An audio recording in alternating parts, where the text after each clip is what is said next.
Jahat, ibu mertua selalu menghina dan mencemooh diriku.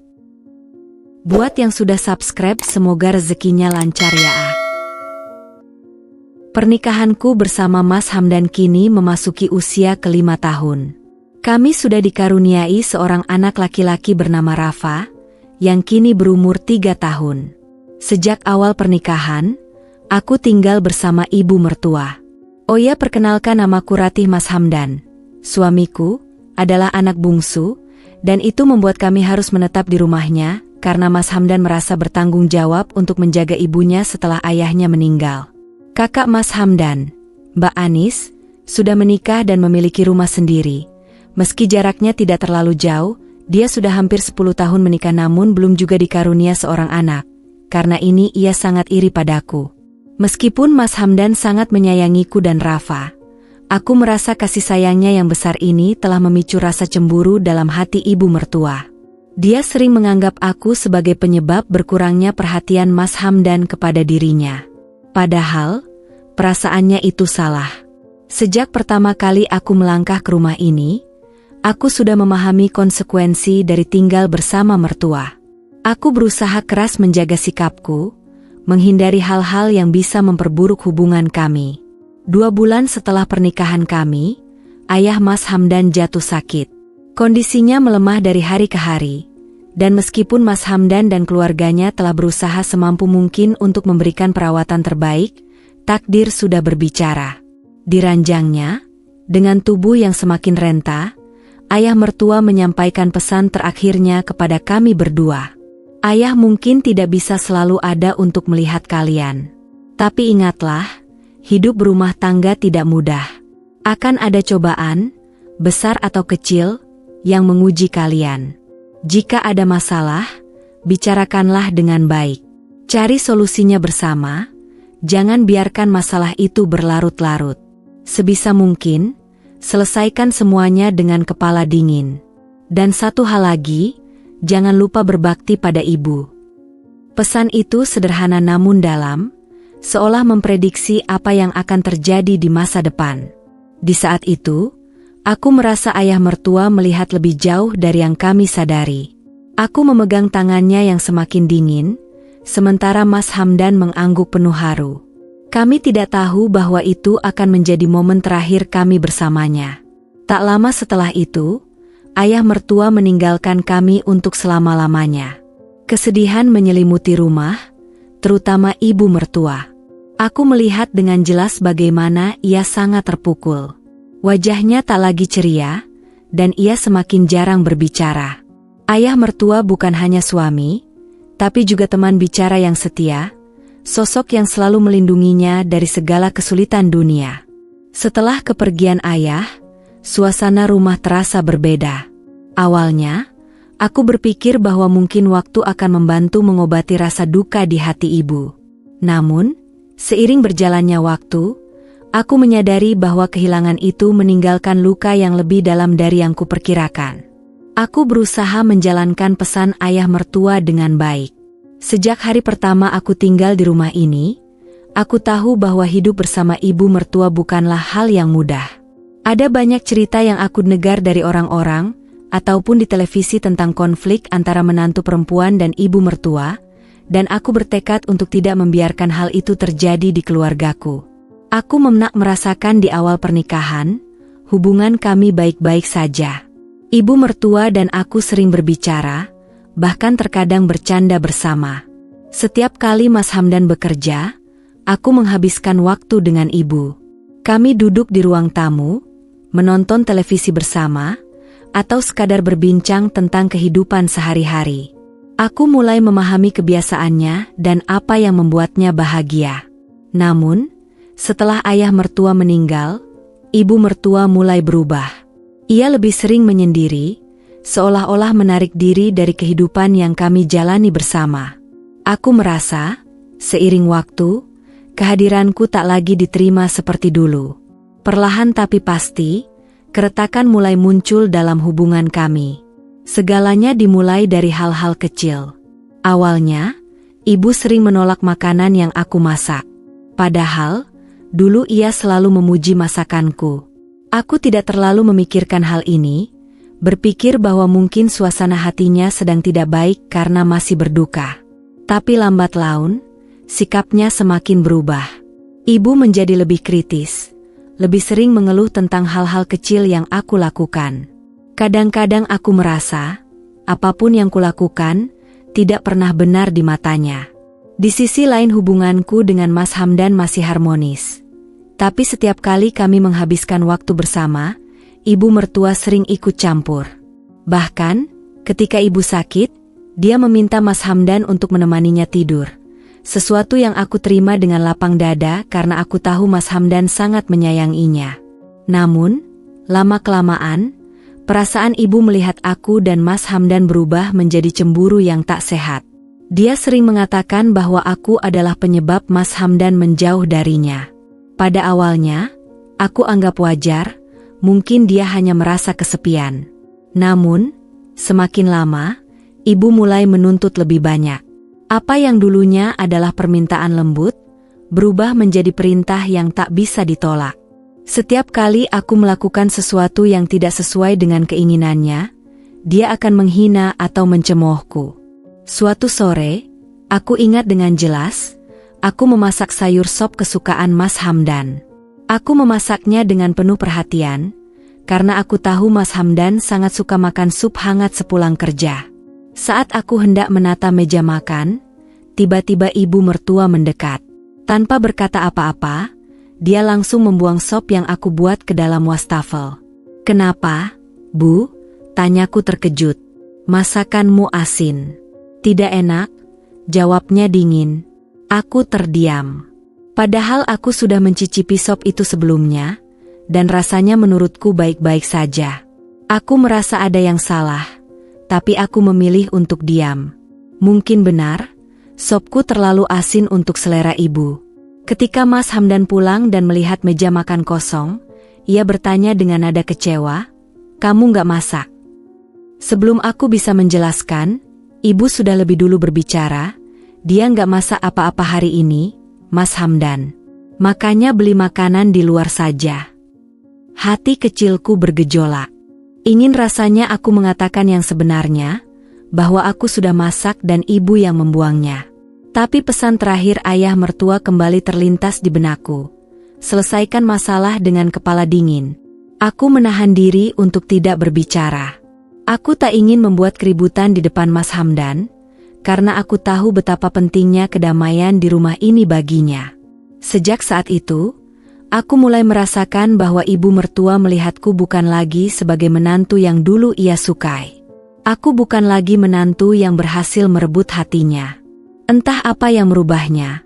Mungkin rasa kesepian yang semakin mendalam setelah ayah mertua tiada. Mas Hamdan tetap sayang padaku, tapi aku bisa merasakan ada jarak yang mulai muncul di antara kami, terutama saat ibu mertua terlibat. Aku sering bertanya pada diri sendiri, apakah aku melakukan kesalahan? Apakah aku tidak cukup baik untuk ibu mertua? Namun, sekeras apapun usahaku, selalu ada hal yang salah di matanya. Entah itu masakanku, caraku membersihkan rumah, atau bahkan caraku merawat Rafa, anak kami. Ibu selalu menemukan alasan untuk mengkritikku, dan hal itu perlahan mengikis kebahagiaanku. Mas Hamdan, meski selalu berusaha menjadi suami yang baik, kadang-kadang tak mengerti betapa beratnya beban yang kutanggung. Ia bekerja seharian, dan ketika pulang, ia hanya ingin ketenangan. Aku paham itu, dan karenanya aku jarang mengeluh.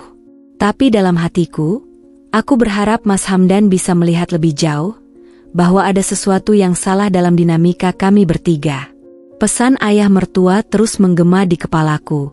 Aku tahu, aku harus tetap kuat, mencari solusi dan menjaga keharmonisan rumah tangga kami. Tapi semakin hari, semakin sulit rasanya. Mungkin, ini adalah ujian yang harus kuhadapi sebagai seorang istri, sebagai menantu, dan sebagai seorang ibu. Dan seperti yang ayah mertua katakan, aku harus tetap tenang dan mencari solusi, meski rasanya semakin berat setiap hari.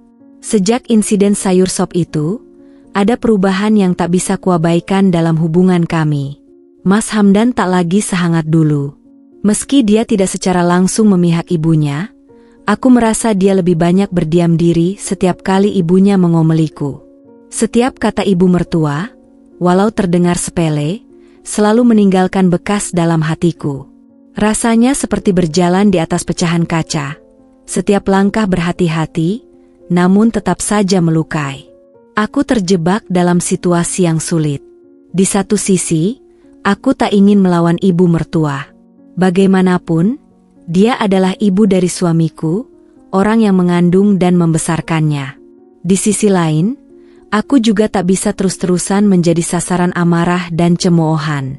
Setiap hari, ucapannya semakin menusuk, seperti racun yang perlahan-lahan menggerogoti kebahagiaan rumah tanggaku. Setiap kali ada sesuatu yang tak sesuai dengan keinginannya, aku yang selalu disalahkan. Kalau soal makanan saja kamu gak bisa beres, gimana nanti kalau sudah punya anak? Pernah ibu mertua mengeluh padaku, seolah-olah aku adalah penyebab semua masalah. Aku hanya bisa tersenyum kecut. Apa yang bisa kulakukan? Mengadu pada Mas Hamdan? Dia sudah terlalu banyak terbebani, dan aku tahu jika aku menambah masalah, situasi hanya akan semakin keruh. Namun, kebahagiaan datang beberapa bulan kemudian ketika aku mengetahui bahwa aku hamil anak pertama kami. Perasaan bahagia itu membalut luka-luka kecil yang selama ini terpendam. Mas Hamdan berubah lagi.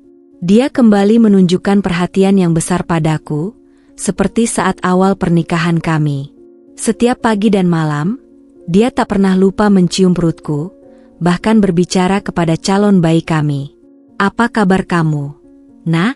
Ayah sudah gak sabar ketemu," katanya setiap kali dengan senyum lebar, seakan bayi di dalam perutku bisa mendengarnya.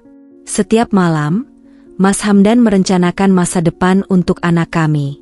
Dia sudah mulai berbicara tentang pendidikan, tentang apa yang akan dilakukan untuk memberikan yang terbaik bagi buah hati kami nanti. Perhatian dan cinta yang dia tunjukkan membuatku merasa dihargai lagi, seolah ada harapan baru untuk masa depan rumah tangga kami. Namun, kebahagiaan itu tak berlangsung lama. Ketika kami rutin pergi memeriksakan kehamilan ke dokter, ibu mertua kembali menunjukkan ketidaksetujuannya. Baginya, memeriksa kandungan sebulan sekali adalah hal yang tidak perlu. Dia menganggap kami hanya menghambur-hamburkan uang. Keadaan semakin sulit saat Mbak Anis, kakak Mas Hamdan yang saat itu datang ke rumah, mulai ikut-ikutan memandangku dengan sinis. Ibu mertua memang sering mengajaknya mengobrol, namun entah bagaimana, aku merasa bahwa setiap percakapan mereka selalu berakhir dengan kritik terhadapku. "Apa nggak terlalu sering ya periksa ke dokter?" tanya Mbak Anis suatu hari saat dia datang berkunjung. "Ya memang begitu, Nis. Zaman sekarang itu terlalu banyak gaya. Hamil sedikit, langsung ke dokter.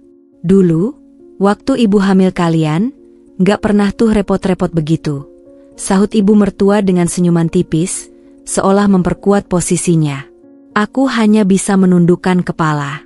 Rasanya semakin terpojok. Di rumah ini, aku merasa sendirian, meskipun Mas Hamdan berusaha untuk selalu ada di sisiku.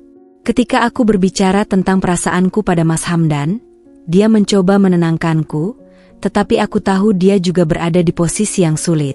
Dia tak ingin membuat ibunya kecewa, namun dia juga tak mau aku merasa tertekan.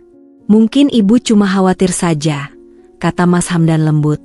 "Kamu tahu kan, ibu selalu begitu kalau soal uang." Tapi aku merasa bukan hanya soal uang. Ada sesuatu yang lebih dari itu. Aku merasakan ibu mertua semakin sulit menerima kehadiranku, seolah-olah sejak aku hamil, dia semakin menjauh. Dan kehadiran Mbak Anis yang kerap membicarakan hal-hal yang membuatku tidak nyaman, hanya menambah beban di pundakku. Setiap kali dia datang, ada aura dingin yang terasa menyelimuti ruangan.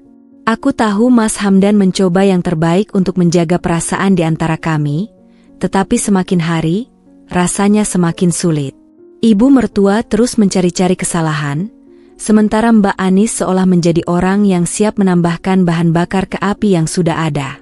Ketika aku melahirkan Rafa, anak pertama kami, dunia seolah penuh cahaya bagi Mas Hamdan. Dia begitu bahagia, Setiap hari dia memperlihatkan kegembiraannya menjadi seorang ayah. Setiap malam Mas Hamdan akan duduk di samping Rafa, menggendongnya dengan lembut dan membisikkan doa-doa penuh harapan. Namun, di balik kebahagiaan itu, ada sesuatu yang terasa tidak utuh. Ibu mertua sama sekali tidak menunjukkan perhatian pada cucunya.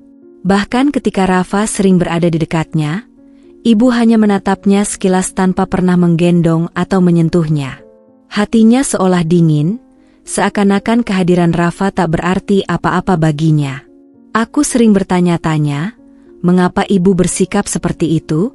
Apakah dia merasa bahwa aku telah merebut Mas Hamdan darinya? Sejak aku menikah dengan Mas Hamdan, aku tahu bahwa hubungan antara ibu dan anaknya sangat erat. Mas Hamdan adalah anak bungsu, dan mungkin ibu merasa kehilangan ketika Mas Hamdan mulai mengalihkan perhatiannya padaku dan sekarang pada Rafa. Meskipun hubungan kami terlihat tenang dari luar, di dalam hati aku merasa sangat tertekan. Setiap hari aku harus berusaha keras untuk tidak menunjukkan perasaanku pada Mas Hamdan. Aku tahu bahwa jika aku mengeluh tentang sikap ibunya, itu hanya akan membuat situasi semakin rumit. Aku takut Mas Hamdan akan berpikir bahwa aku tidak menghormati ibunya atau membuatnya merasa terjepit di antara kami berdua. Jadi, aku memilih untuk diam, menyimpan semua kekesalan dan kesedihan ini sendiri. Satu-satunya pelarianku adalah Rafa. Melihat wajah polosnya yang damai setiap kali ia tertidur di pelukanku, memberiku kekuatan untuk bertahan. Namun, ada saat-saat di mana aku merasa sangat sendirian, bahkan di tengah keluarga yang seharusnya merangkulku.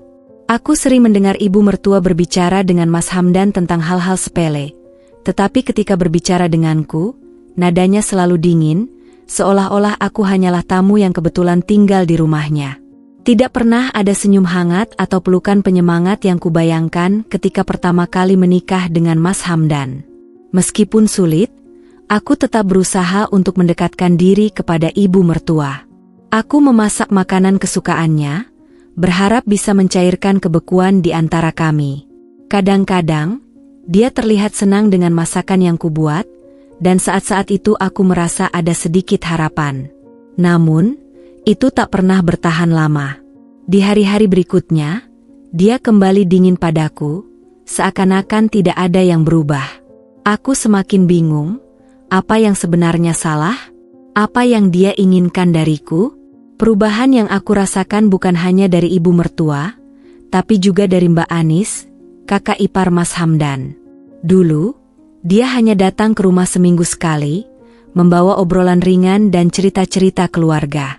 Namun sekarang, Mbak Anis hampir setiap hari berkunjung ke rumah, dan tujuannya sepertinya bukan lagi untuk bersilaturahmi, melainkan untuk mencemoohku secara halus. Kamu tahu, menantu itu memang posisinya harus bisa mengerti orang tua, katanya sambil tersenyum tipis, tapi matanya menyiratkan sesuatu yang lain. Setiap kali Mbak Anis berbicara, ada nada sindiran yang tersembunyi. Aku mencoba untuk tidak memikirkannya, tetapi semakin lama, cemoohan itu semakin sulit untuk diabaikan. Rasanya seperti disudutkan oleh kedua wanita ini, ibu mertua dan kakak ipar yang sepertinya semakin kompak dalam mengkritik setiap langkahku. Aku pernah mencoba berbicara dengan Mas Hamdan tentang perasaanku, tetapi kata-kataku selalu tersendat. Aku takut jika aku mulai mengeluh, Mas Hamdan akan berpikir bahwa aku tidak cukup kuat menghadapi tantangan dalam rumah tangga kami. Lagi pula, dia sudah punya cukup beban di tempat kerja, dan aku tidak ingin menambah bebannya dengan masalah di rumah. Namun, semakin aku menyimpan semuanya sendiri, semakin besar rasa sakit itu. Terutama ketika aku melihat ibu mertua sama sekali tidak peduli dengan Rafa. Saat Mas Hamdan tak ada, ibu lebih sering memilih untuk berada di kamar atau berkumpul dengan Mbak Anis, sementara aku mengurus Rafa sendirian. Ketika Mas Hamdan pulang, mereka tampak normal, seolah-olah tidak ada apa-apa, namun aku tahu bahwa situasi ini tidak sehat. Aku terus berjuang untuk bersabar, berusaha memperbaiki hubungan yang retak ini. Tetapi, di dalam hatiku, aku takut. Takut bahwa suatu hari, semua yang kusimpan akan meledak, dan saat itu, Aku tidak tahu apa yang akan terjadi. Ketegangan yang selama ini terkubur perlahan mencapai puncaknya, dan aku bisa merasakannya mengalir di setiap sudut rumah ini. Ibu mertua dan Mbak Anis, yang selama ini terlihat dingin, akhirnya menunjukkan taringnya. Mereka mulai menyerangku dengan tuduhan-tuduhan yang tidak masuk akal. Puncaknya terjadi ketika mereka mulai menyebarkan tuduhan bahwa aku tidak merawat Rafa dengan baik. Ibu nggak ngerti ya, kenapa Rafa sering sakit-sakitan? Apa kamu benar-benar memperhatikan dia? Kayaknya kamu terlalu sibuk mengurus diri sendiri, jadi anak dibiarkan begitu saja. Sindir ibu sambil duduk di ruang tamu yang saat itu sedang bersama Mbak Anis. Matanya menatapku penuh kebencian. Aku terdiam, mencoba menahan air mata yang mendesak keluar. Tuduhan itu sungguh menyakitkan, terutama karena aku tahu bahwa aku telah melakukan yang terbaik sebagai seorang ibu. Setiap malam aku terjaga untuk memastikan Rafa nyaman, bahkan ketika tubuhku sudah lelah. Setiap pagi aku bangun lebih awal untuk menyiapkan sarapan dan memastikan Rafa mendapatkan perhatian yang cukup. Namun, semua usahaku seakan tidak ada artinya di mata mereka. Mas Hamdan, yang baru pulang dari kerja, langsung disambut oleh ibu mertua dengan keluhan yang tampaknya sudah mereka rencanakan. Hamdan sini, kamu lihat sendiri kan? Rafa sering batuk-batuk. Ibu curiga dia kurang diperhatikan sama istrimu. Soalnya ibu lihat dia lebih sibuk mengurus penampilannya sendiri, kata ibu mertua, suaranya penuh keluhan dan kritikan terselubung. Wajah Mas Hamdan tampak lelah dan kusut, seolah-olah dunia di luar sana sudah cukup membebani pikirannya. Namun sekarang ditambah dengan masalah di rumah. Apa benar begitu, Dek? Tanyanya dengan nada rendah tapi jelas ada kekesalan yang ditahan. Kenapa Rafa bisa sampai sering sakit? Aku menatap Mas Hamdan dengan mata berkaca-kaca. Aku sudah melakukan yang terbaik, Mas. Rafa mungkin hanya kecapean karena sedang tumbuh gigi, tapi aku selalu mengurusnya. Aku bahkan jarang punya waktu untuk diriku sendiri. Namun, Mas Hamdan tampak tidak puas dengan jawabanku. Tekanan dari ibunya dan Mbak Anis sepertinya mulai mempengaruhi pikirannya. Tapi ibu dan Mbak Anis bilang kamu sering kelihatan sibuk sendiri. Rafa sering dibiarkan. Kenapa ibu sampai berpikiran begitu kalau kamu memang benar-benar memperhatikan Rafa? Rasanya seperti ditikam dari belakang. Aku tahu Mas Hamdan sedang dihadapkan pada situasi sulit, terjepit di antara istri dan keluarganya. Tapi mendengar dia meragukan usahaku benar-benar menyakitkan. Aku tahu mereka tidak suka dengan hubungan kami yang semakin harmonis, dan ini mungkin cara mereka untuk menghancurkan kebahagiaan kami. Mereka cemburu karena Mas Hamdan mulai lebih banyak menghabiskan waktu bersamaku dan Rafa, ketimbang bersama mereka. Mbak Anis, yang duduk tak jauh dari kami, hanya menyeringai sambil memeluk tangan di dadanya, seakan menikmati setiap detik dari ketegangan yang terjadi. Aku cuma bilang, kalau aku jadi kamu, aku bakal lebih perhatian sama anak. Kasihan Rafa kalau sampai tumbuh besar tanpa perhatian ibunya, katanya dengan nada tajam. Aku merasa darahku mulai mendidih, tetapi aku tahu, melawan dengan kata-kata hanya akan memperburuk situasi. Aku harus tetap tenang, meskipun dalam hatiku sudah tergores dalam. Mas, aku benar-benar sudah berusaha. Aku tahu Rafa prioritas utama kita, dan aku tidak pernah membiarkan dia terlantar. Setiap kali dia butuh sesuatu, aku selalu ada. Mungkin ibu dan Mbak Anis salah paham. Namun, Mas Hamdan tampak tidak yakin. Raut wajahnya menunjukkan kebimbangan. Aku hanya gak mau Rafa jadi korban kalau kamu terlalu sibuk. Ibu mertua yang sedari tadi diam, tiba-tiba berbicara lagi dengan nada lebih keras. Nah, kamu harus tahu itu Mas Hamdan. Ibu dan Anis di sini hanya mengatakan apa yang terjadi dengan anakmu. Kamu lihat sendiri anakmu sering sakit-sakitan kan, Mas Hamdan. Ini bukan masalah sepele loh. Suasana semakin panas. Hatiku remuk. Aku merasa seolah tidak ada satu orang pun yang benar-benar mendukungku di rumah ini. Aku ingin berteriak, mengatakan bahwa mereka salah, bahwa aku adalah ibu yang baik, bahwa mereka hanya iri dan tidak bisa menerima kenyataan bahwa Mas Hamdan lebih banyak memperhatikan keluarganya sendiri sekarang. Tapi suaraku seakan tertahan di tenggorokan. Setelah ibu selesai berbicara, Mas Hamdan bangkit berdiri. Wajahnya penuh emosi campur aduk. "Aku harap kamu rawat Rafa dengan baik, Dek. Jangan sampai buat aku kecewa," katanya sebelum meninggalkan ruang tamu. Aku hanya bisa memandangi punggungnya yang menghilang di balik pintu kamar. Air mata akhirnya tumpah, mengalir deras di pipiku. Ketidakadilan ini sungguh menyesakan, tetapi aku tidak tahu lagi harus bagaimana. Perasaan terjebak semakin mencekik, dan aku merasa seolah-olah berada di rumah yang penuh dengan musuh. Malam itu, setelah Mas Hamdan tertidur, aku duduk di samping Rafa yang terlelap dalam dekapan selimut. Aku mengelus wajah kecilnya yang polos, berusaha menenangkan diriku. Rafa adalah satu-satunya alasan aku tetap bertahan di sini. Anak ini membutuhkan cinta dan perhatianku, dan aku tahu, meski ibu mertua dan Mbak Anis berusaha memutarbalikkan kenyataan, aku akan terus berjuang untuk Rafa. Namun, satu hal yang kini semakin jelas bagiku adalah bahwa puncak ketegangan ini tidak akan berhenti sampai di sini. Ibu mertua dan Mbak Anis akan terus berusaha merusak kebahagiaanku dengan Mas Hamdan. Dan aku harus siap untuk apapun yang terjadi selanjutnya. Karena puncak ketegangan ini bisa saja menjadi awal dari sesuatu yang lebih besar dan lebih sulit untuk dihadapi.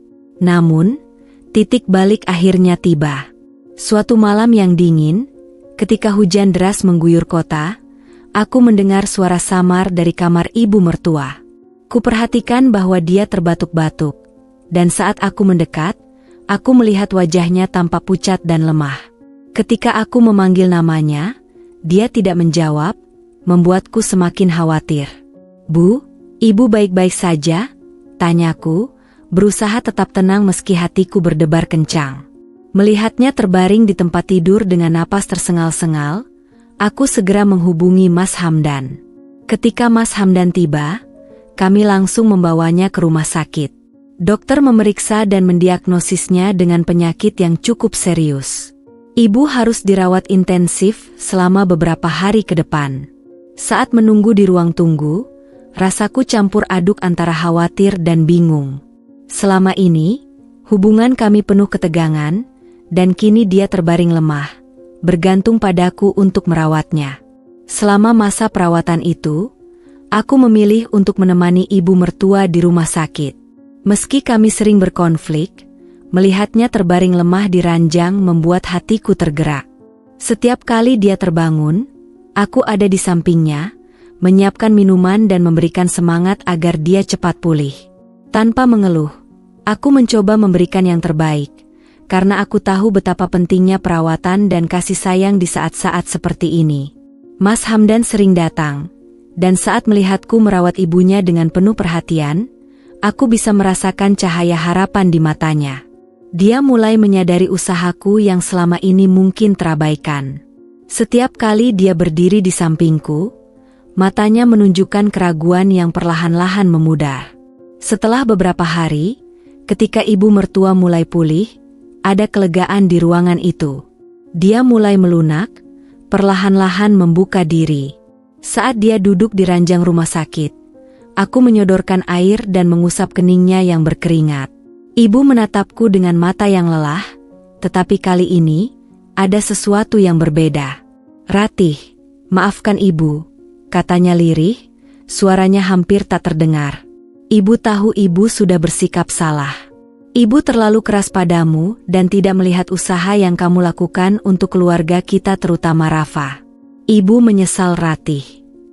Kata-kata itu adalah hal yang selama ini aku tunggu. Air mata menggenang di mataku, tetapi kali ini bukan karena kesedihan, melainkan harapan. "Tidak apa-apa, Bu.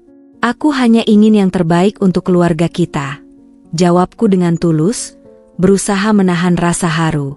Sejak saat itu, aku merasakan ada perubahan signifikan dalam sikapnya. Ibu mulai lebih sering berbicara padaku dengan nada yang lebih lembut.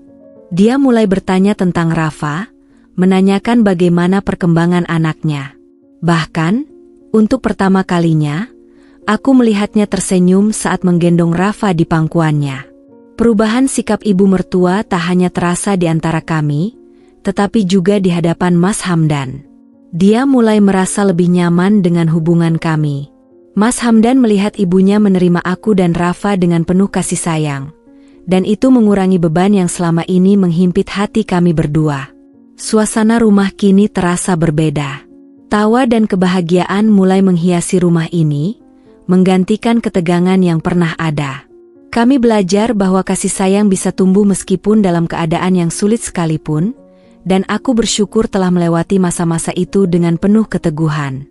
Hari-hari setelahnya diisi dengan lebih banyak momen berharga bersama keluarga. Ibu mertua dan Mas Hamdan mulai mendukungku dalam rawat Rafa, dan setiap hari aku merasakan kehangatan baru dalam rumah kami. Titik balik ini menjadi langkah awal untuk membangun kembali hubungan yang lebih kuat dan harmonis, serta menumbuhkan rasa saling menghargai dan memahami di antara kami. Kini, kami menjalani kehidupan yang lebih bahagia. Setiap hari terasa lebih cerah dan penuh harapan. Hubungan antara aku dan ibu mertua kini seperti dua sahabat yang saling mendukung. Kami sering menghabiskan waktu bersama di dapur, mencoba resep baru atau hanya sekadar berbagi cerita. Ibu mulai membagikan tips memasak yang ia pelajari dari pengalaman hidupnya, dan aku dengan senang hati mendengarkannya. Rafa tumbuh dengan penuh cinta dari kedua orang tuanya dan neneknya. Setiap kali aku melihat mereka berinteraksi, hatiku dipenuhi kebahagiaan. Ibu mertua dengan penuh kasih menggendong Rafa, menggoyangkan tubuhnya sambil menyanyikan lagu-lagu yang pernah dinyanyikannya untuk Mas Hamdan. Suara lembutnya membuat Rafa tertidur pulas, dan itu membuatku merasa tenang. Malam-malam di rumah kami kini diisi dengan tawa dan kebahagiaan. Mas Hamdan seringkali mengajak kami bermain permainan keluarga, dan kami akan duduk bersama di ruang tamu, menciptakan momen-momen berharga yang akan kami kenang selamanya. Ibu mertua dan aku saling bersaing dalam permainan, saling menggoda satu sama lain, sementara Rafa tertawa ceria melihat kami. Namun, perjalanan hidup ini penuh dengan tantangan. Masih ada saat-saat ketika perbedaan pendapat muncul, terutama dalam hal cara merawat Rafa. Tetapi alih-alih saling menyalahkan, kami belajar untuk berdiskusi dengan baik. Pesan yang ditinggalkan ayah mertua terus terngiang di benakku, jika ada masalah, bicarakanlah dengan baik. Cari solusi, jangan biarkan masalah itu berlarut-larut. Suatu sore, saat duduk di teras, aku dan ibu mertua berbincang tentang masa lalu. Dia mulai membuka diri, menceritakan kisah hidupnya dan tantangan yang dia hadapi ketika membesarkan Mas Hamdan. Mendengarnya membuatku menyadari betapa sulitnya menjadi seorang ibu, dan itu memberi kami kedekatan emosional yang baru. Mungkin ini juga yang menjadi penyebab dulu ibu mertua tak mau kehilangan perhatian dan kasih sayang Mas Hamdan. Ratih, ibu ingin minta maaf sekali lagi atas semua yang pernah terjadi. Ibu sering menghina dan mencemoohmu dan ibu ingin kamu tahu bahwa ibu sangat menyayangimu. Katanya dengan tulus, matanya berkaca-kaca. Bu, tidak ada yang perlu disesali. Aku berterima kasih atas semua yang telah ibu ajarkan. Aku merasa beruntung memiliki ibu dalam hidupku. Jawabku dengan penuh rasa syukur. Rafa semakin tumbuh dewasa, dan kami berusaha memberikan pendidikan yang terbaik untuknya. Mas Hamdan dan aku mulai merencanakan untuk memasukkan Rafa ke taman kanak-kanak terdekat yang memiliki program pendidikan yang baik. Ibu mertua juga terlibat aktif dalam keputusan tersebut, memberikan masukan dan saran yang sangat berharga. Di tengah kesibukan sehari-hari, kami juga menemukan waktu untuk bersantai bersama.